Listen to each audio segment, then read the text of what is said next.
నమస్తే. ఇన్నాళ్ళు నన్ను సపోర్ట్ చేస్తూ, ఎంకరేజ్ చేస్తూ మీ ప్రేమని నాకు అందిస్తున్న ప్రతి ఒక్కరికి కృతజ్ఞతలు. అలాగే ఈ వీడియో కూడా ఖచ్చితంగా మీకు ఉపయోగపడుతుంది. లైక్, షేర్ అండ్ సబ్స్క్రైబ్ చేసి మీ సపోర్ట్‌ని నాకు అందించండి. అలాగే ఈ వీడియో పట్ల మీకున్న అభిప్రాయాన్ని కామెంట్ సెక్షన్‌లో కామెంట్ చేసి తెలియజేయండి. ఇప్పుడు వీడియోని చూద్దాం. జ్యోతిష్య శాస్త్రం ఒక అద్భుతం. వేదాంగమైన జ్యోతిష్య శాస్త్రం అనేటువంటిది మానవ జీవన గమనానికి ఒక వరం. జ్యోతిష్య శాస్త్రం నీ జీవితంలో వెలుగునింపే ఒక భాష. ఆ భాష నీకు అర్థమైతే ప్రకృతి నీతో మాట్లాడుతుంది. అస్ట్రాలజీ నేర్చుకోవాలి అనుకునే వారికి అద్భుత అవకాశం. మురళీధర శర్మ గారి అస్ట్రాలజీ క్లాసెస్ అతి త్వరలో మొదలు కాబోతున్నాయి. 100% జాబ్ గ్యారంటీ. వివరాల కొరకు సంప్రదించండి. నమస్తే, వెల్కమ్ టు అవర్ ఛానల్. నేను పద్మిని. ప్రస్తుతంతో పాటు ప్రముఖ ఆధ్యాత్మికవేత్త, ఆస్ట్రోన్యూమరాలజిస్ట్, వేదిక్ వాస్తు స్పెషలిస్ట్, శ్రీ విద్య మరియు హనుమత్ ఉపాసకులు బ్రహ్మశ్రీ డాక్టర్ సిస్లా జయశంకర్ గారు మనతో పాటు ఉన్నారు. మాట్లాడదాం. సార్ నమస్తే. సార్ సార్ సెప్టెంబర్ మాసం మొదలు కాబోతోంది. అయితే సెప్టెంబర్ మాసానికి సంబంధించిన రాశి ఫలితాలు ఒక్కసారి మీ ద్వారా తెలుసుకోవాలనుకుంటున్నాను సార్. ఎట్లా ఉంది గ్రహస్థితి, ఎలా ఉంది, ద్వాదశ రాశులకి కూడా ఈ సెప్టెంబర్ మాసం ఎలాంటి ఫలితాలను ఇస్తోంది ఒకసారి మీ ద్వారా? తప్పకుండా చెప్పుకుందాం అమ్మా. ఈ సెప్టెంబర్ మాసంలో గ్రహ సంచారం గోచారంలో వృషభంలో గురువు, మిథునంలో కుజుడు, చతుర్థ స్థానమైన కర్కాటకంలో బుధుడు వక్రించున్నాడు, సింహంలో రవి, కన్యలో శుక్రకేతువులు, ఏకాదశ స్థానమైన కుంభంలో శనేశ్వరుడు, ద్వాదశ స్థానమైన మీనంలో రాహు. ఆ రాహు మేషరాశి వారికి వ్యయంలో ఉన్నాడు. ఇది ఈ నెల గ్రహ సంచారం. Right sir. సో ఎట్లాంటి ఫలితాలు ఇస్తుంది భాద్రపద మాసం? అందునాది భాద్రపద మాసంలో అత్యంత. మరి వృషభ రాశి వారికి ఎలా ఉండబోతోంది సార్ ఈ భాద్రపద మాసం, ఈ సెప్టెంబర్ మాసం?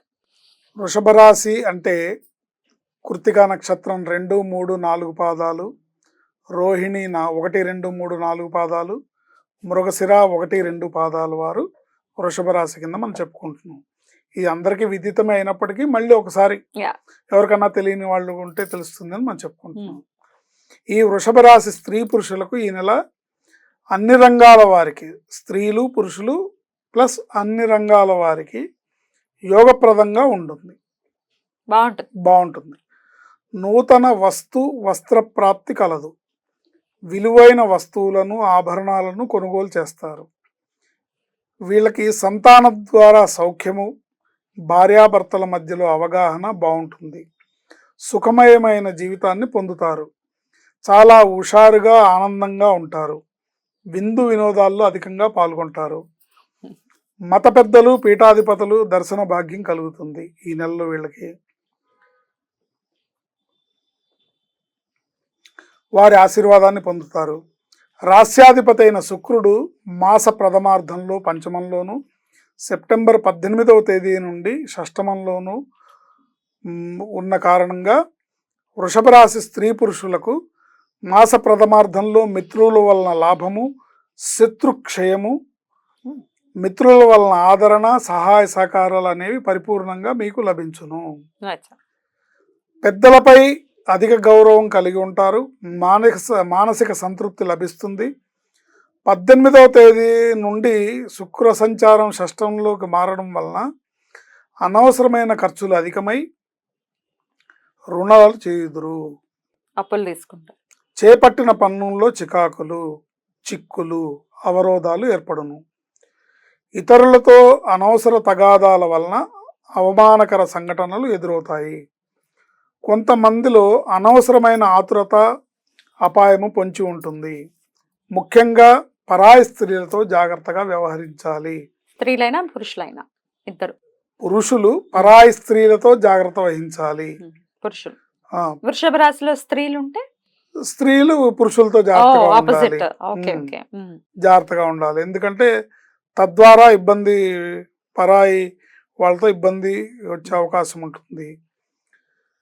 ద్వితీయంలో కుజగ్రహ సంచారం వలన ఉద్యోగస్తులకు, పై అధికారుల వలన అసంతృప్తి ఉంటుంది. సహోద్యోగులు అసూయ చెందుతారు. వ్యాపారస్తులకు ధనహాని, వృధా వ్యయాలు కలిగే అవకాశం ఉంటుంది.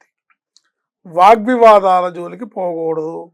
ఏ రంగంలో ఉన్నా సరే మీ మాట తీరు ఎదుటివారికి బాధను, ఇబ్బందిని కలిగిస్తాయి. కనుక పరుషంగా మాట్లాడకుండా జాగ్రత్త వహించాలి. కఠినంగా మాట్లాడకండి, తీయగా మాట్లాడండి. కంట్రోల్లో పెట్టుకోవాలి.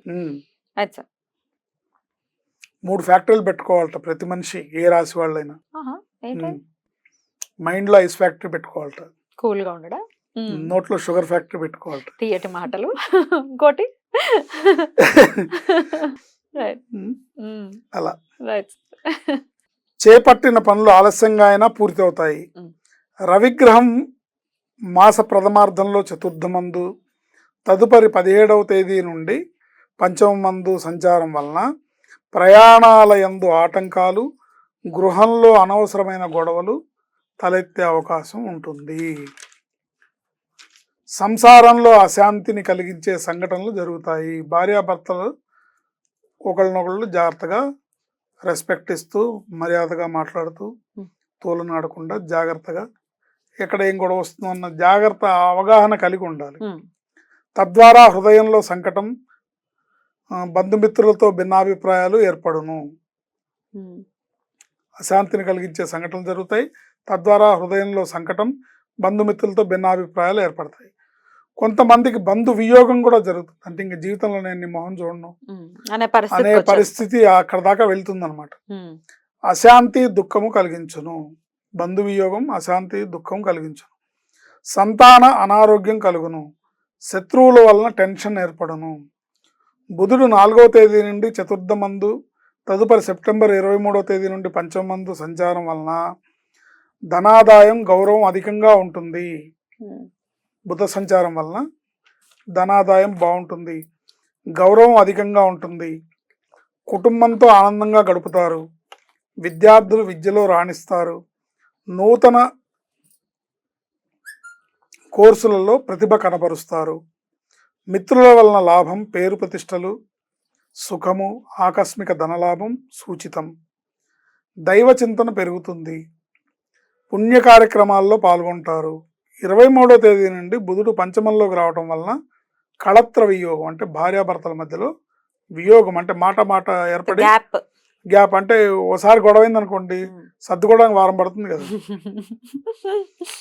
వారు 1 సైడ్ అయింది అనుకోండి పర్వాలేదు, కానీ 2 సైడ్ వారు ఉంటే సర్దుకోవడానికి సమయం పడుతుంది, టైం పడుతుంది. చూడ ఎప్పుడు వస్తాడో చూద్దాం అని ఆవిడ మాట్లాడపోతే ఏంటి. సో కళత్ర వియోగం, వృధాశ్రమ అధికమవుతుంది. స్థితి నష్టము, అపకీర్తికి అవకాశం ఉంది. ప్రయాణాల్లో జాగ్రత్త వహించాలి. ఉద్యోగస్తులు జాగ్రత్తగా వ్యవహరించాలి. ఖర్చులను అదుపులో ఉంచుకోవాలి. మాటామంతి బాగుండాలి. పరస్త్రీలతో జాగ్రత్తగా మెలగాలి.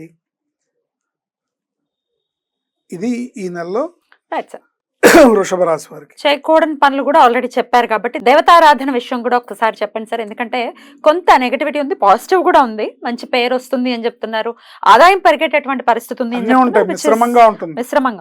బట్ దైవతారాధన ఖచ్చితంగా చేసుకోవాలి. మరి ఏ ఆరాధన విశేషంగా వీళ్ళు చేసుకోవాల్సి? వీళ్ళు విశేషంగా అమ్మవారిని ఆరాధించాలి ఈ నెలలో. లక్ష్మీదేవి గాని, లలిత అమ్మవారు గాని, కనకదుర్గ అమ్మవారు, మాతృస్వరూపం అమ్మవారిని బాగా ఆరాధించాలి. ప్రతి శుక్రవారం అమ్మవారికి అభిషేకం, పూజ, అమ్మవారికి చేసే అర్చన చాలా విశేషమైన ఫలితం ఇస్తుంది. ప్రతిరోజు కూడా మీరు మీకు తోచిన మంత్రం, మీకు ఏదన్నా అమ్మవారి మంత్రం మీకు అలవాటు ఉంటే చేసుకోవచ్చు, లేదా కనీసం శ్రీమాత్రే నమః అనుకున్నా కూడా ఆ అనుగ్రహం లభిస్తుంది, అమ్మవారి అనుగ్రహం లభిస్తుంది. ఈ పూజలు, అభిషేకాలు, అమ్మవారిని ధ్యానించడం, జపించడం ఒక ఎత్తు. ఒకవేళ మాకు అది కుదరదండి, మేము అట్లా చేయలేనండి అంటే మూగజీవులకు ఆహారాన్ని, నీళ్ళని అందించండి, లేదా వీలైనంత అన్నదానం చేయండి, శుభం కలుగుతుంది. అద్భుతంగా వివరించారు సార్, కృతజ్ఞతలు. నెక్స్ట్ ఎపిసోడ్ లో మిథున రాశి గురించి తెలుసుకుందాం. నమస్కారం అండి. ఆయుష్మతి భవ.